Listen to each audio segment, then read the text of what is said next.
From the headquarters of teleSUR English in Quito, Ecuador, this is From the South, and I am Soini Gray.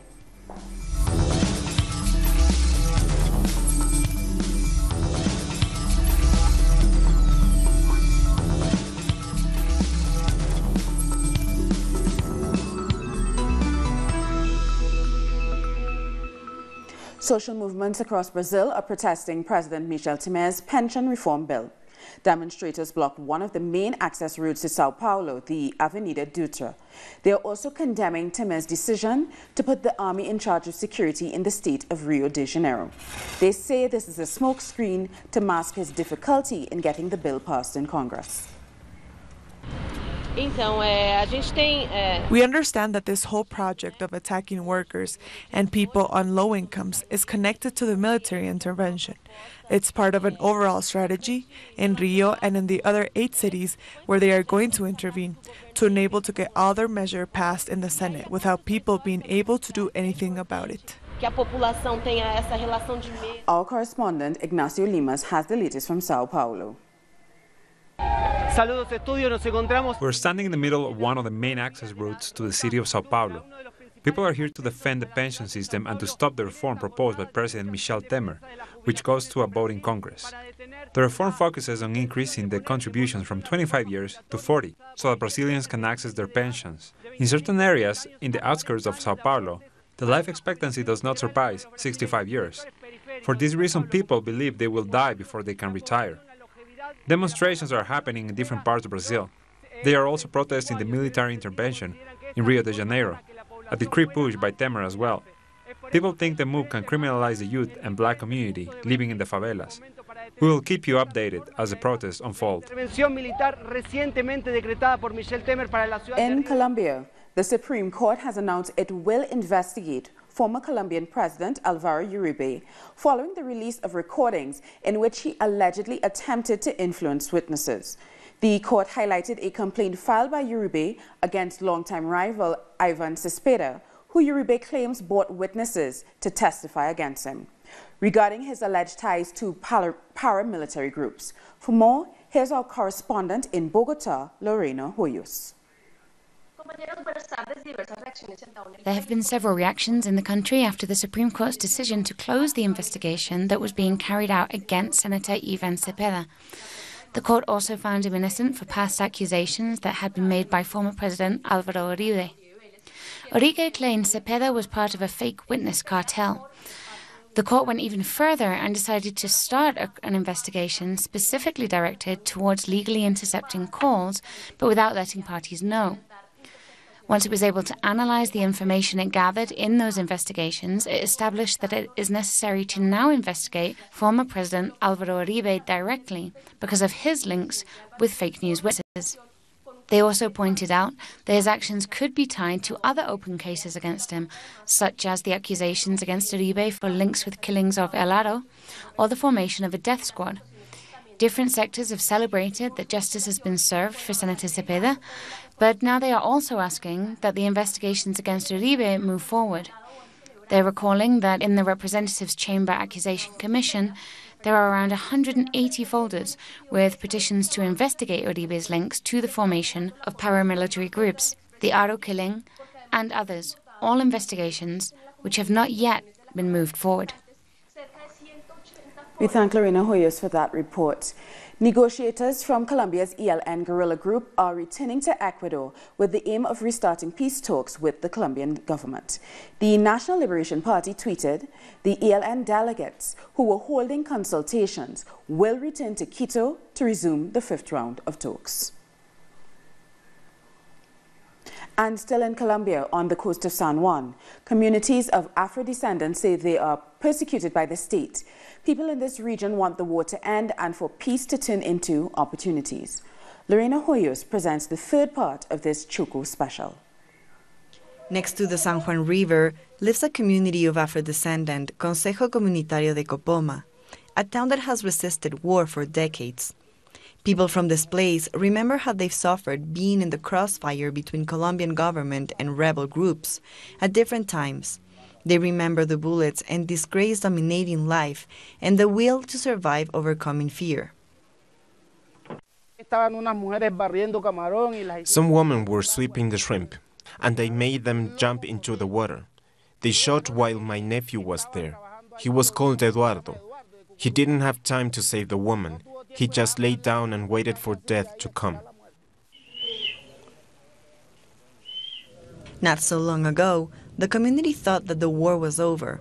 With the peace process, FARC joined the bilateral ceasefire between ELN and Colombian state. People didn't feel violence for a while. Nonetheless, in January, things changed. Suddenly, while people were sleeping, military forces bombarded the indigenous neighbor community.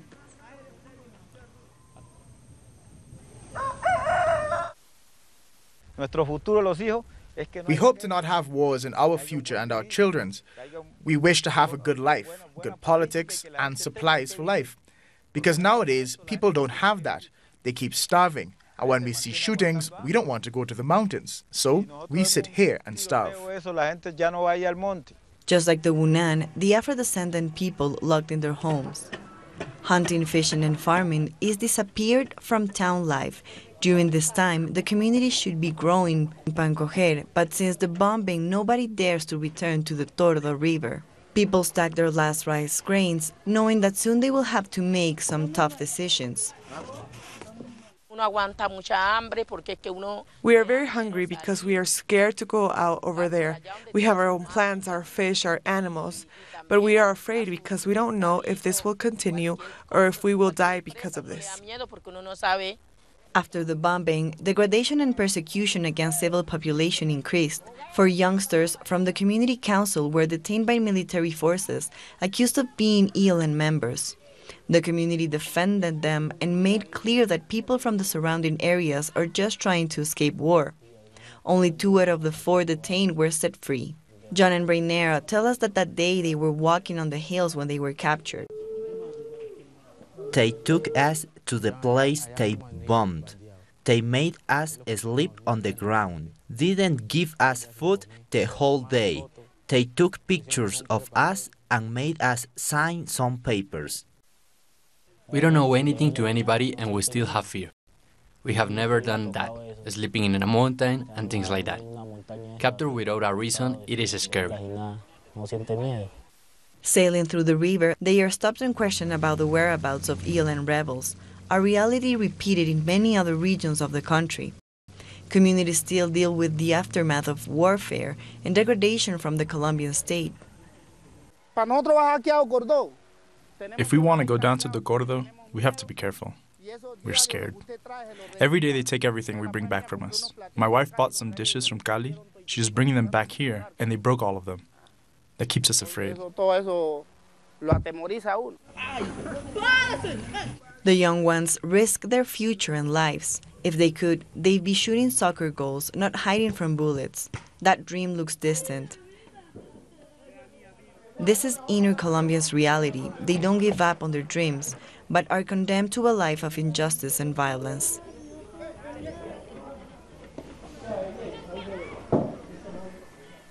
Venezuela's President Nicolas Maduro has made a call for peace and unity among Venezuelans in an unusual way.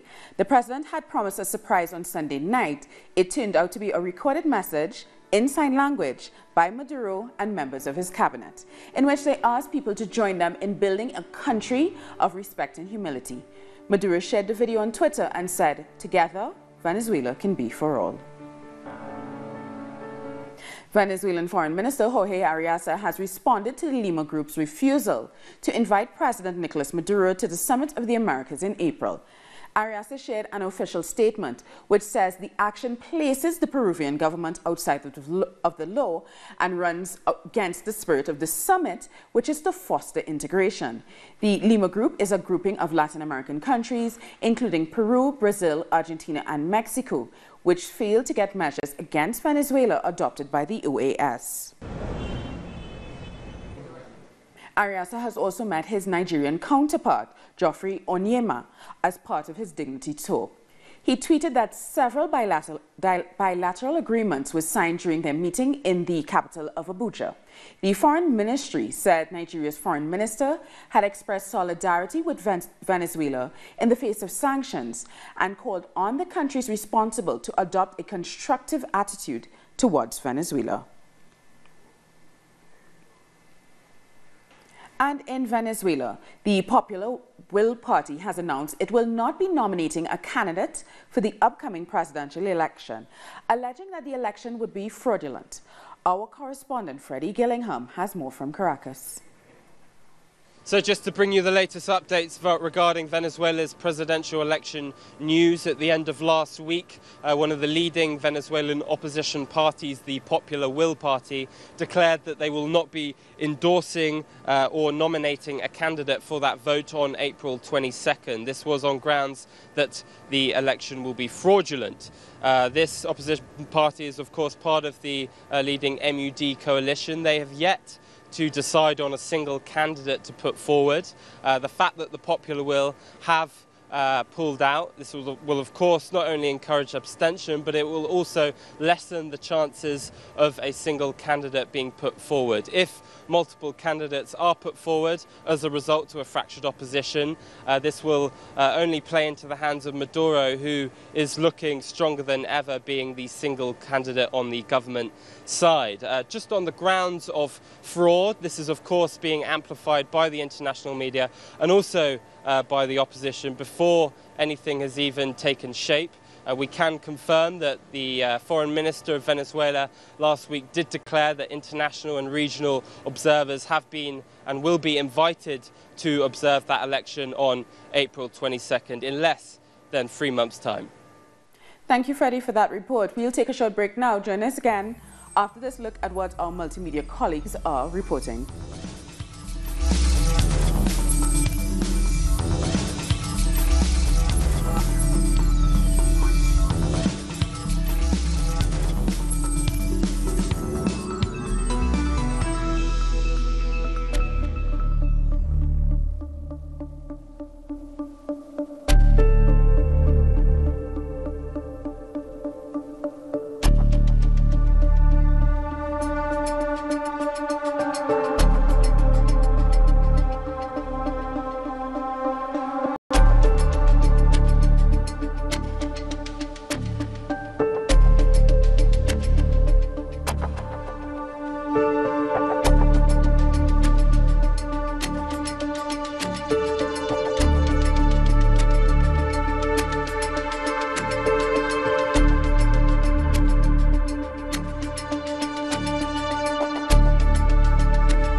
Welcome back.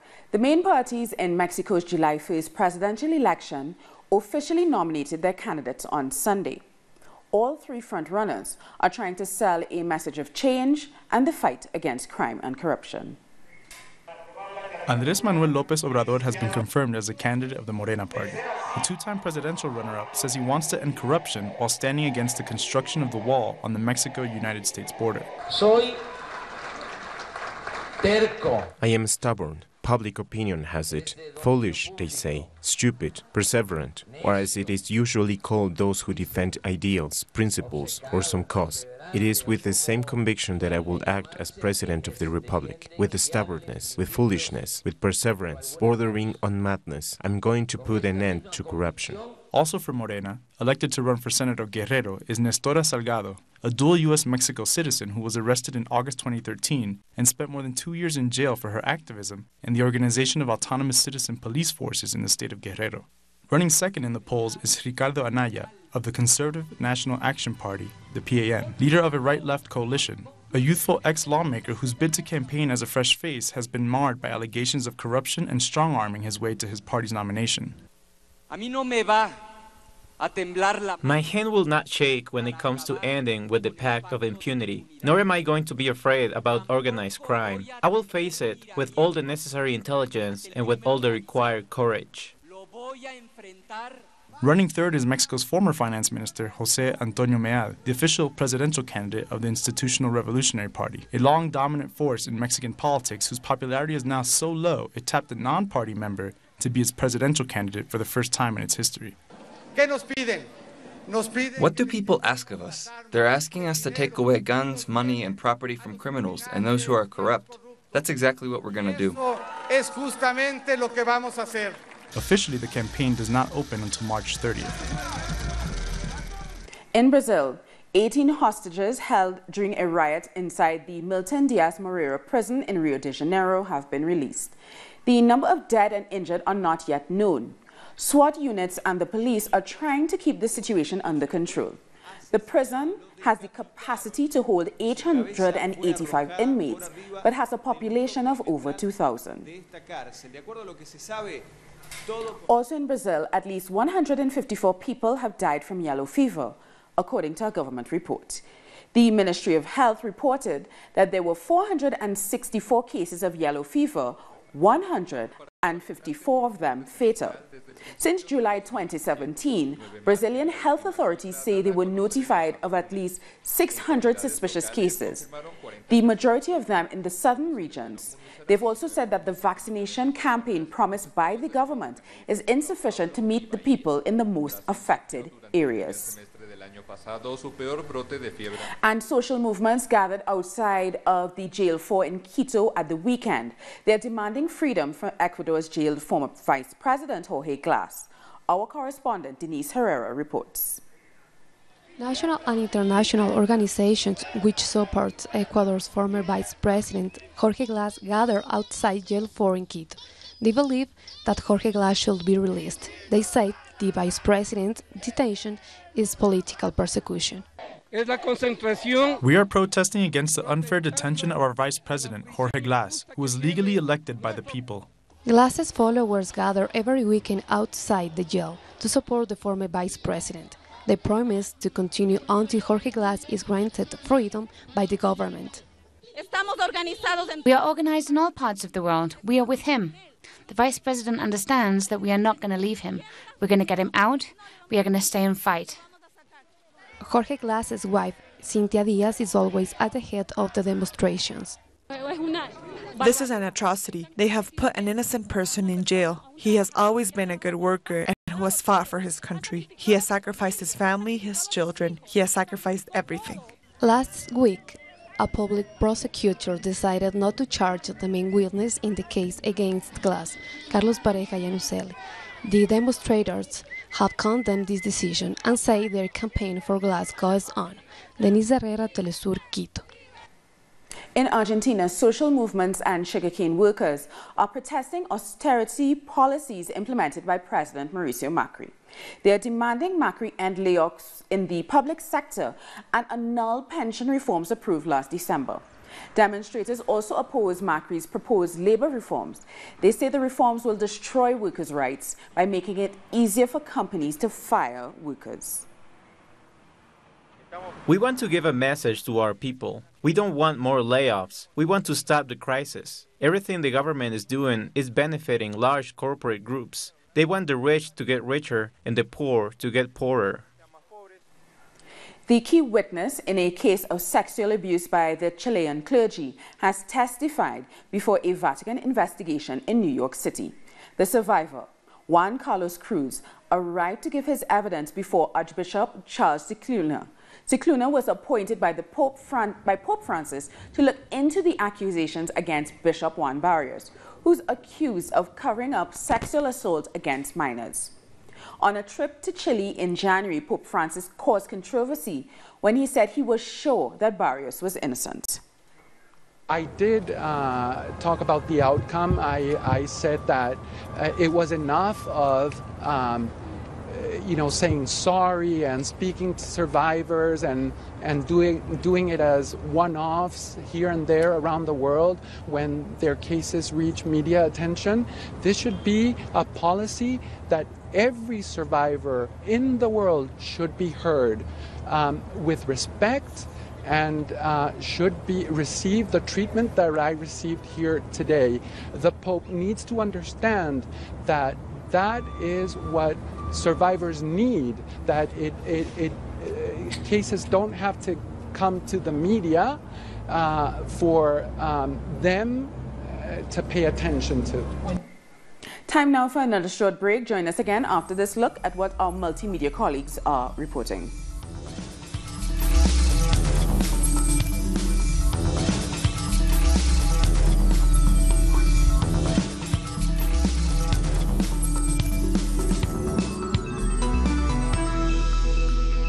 Bilang daw mo patyon. Pusilon na mos bisong.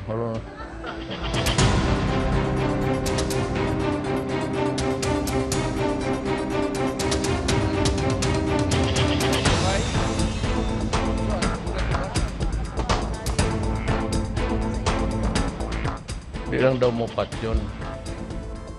Pusilon na mos bisong. Wala na bisong, wala na may silbi.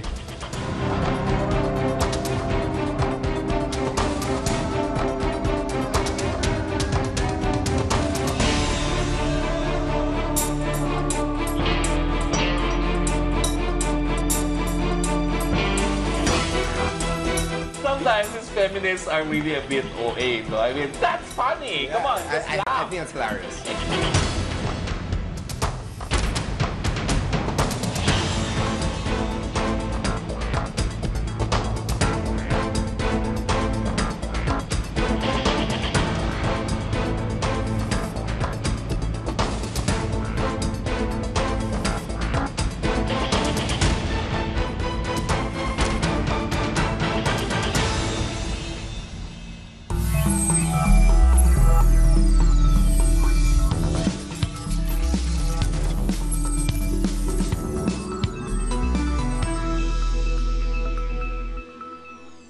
Welcome back. Let's take a look at some stories making headlines around the world. Militias allied to the Syrian government will enter the Afrin region, according to Syrian media. A Kurdish official said the deal had been struck with the Syrian army to help Kurdish forces end a Turkish offensive. Turkey said it would welcome any move by Damascus into Afrin to get rid of the YPG Kurdish militia. But if Syrian troops were entering to protect the Kurdish fighters, then the Turkish assault would go on. Libya has deported 250 migrants to Niger via voluntary deportation program. The program sends illegal migrants stuck in Libya on a one-way flight back home. 150 of the migrants being deported had been living and working in Misrata since arriving in the North African country, but had requested to be sent back to Niger. The remaining 100 migrants had been held at a detention center in Misrata and were given a new set of clothes as well as food and drink before arriving at the airport. Olympic athletes and Russians alike are scratching their heads asking why the Russian mixed doubles curling team at the Winter Olympics would use performance-enhancing drugs. Alexander Kruchelinsky and his wife Anastasia Briskalova won bronze but are now suspected of having tested positive for meldonium, a banned substance that increases blood flow and improves exercise capacity. Russia has been accused of running a state systematic doping program for years. The International Olympic Committee says they're looking into the allegations, while the Kremlin says it's too early to comment. That could be because the athlete or his coach were being silly, or it was provoked by someone, or it was a mistake by those who checked the test. There could be many scenarios. It's horrible. What else can I say? It's a disgrace for Russia. What should I say? It's very disappointing and unpleasant. We relied on them after all. We cheered for them, and they failed us. It is horrible and hurtful. A plane crash in central Iran on Sunday killed 65 people. The twin-engine turboprop ATR-72 crashed into a mountain after takeoff. Heavy fog and the age of the aircraft are being blamed for the accident. Helicopters, mountain rescue personnel, the Red Crescent, as well as local volunteers were involved in the search for the wreckage. And in Israel, researchers have ended an exercise which simulates life on Mars. A team of 6 Israeli researchers built a mock-up in Israel's Negev desert. The desert resembles the Martian environment's geology, aridity, appearance, and desolation, according to Israel's Ministry of Science and Technology. The participants were investigating satellite communications, the psychological effects of isolation, radiation measurements, and searching for life signs in the soil. And that brings us to the end of this news brief. So for these and many other stories, you can find them on our website at telesurtv.net/English. Or you can join us on social media, Facebook, Twitter, and Instagram. For TeleSUR English, I'm Soini Gray. Thank you so much for watching.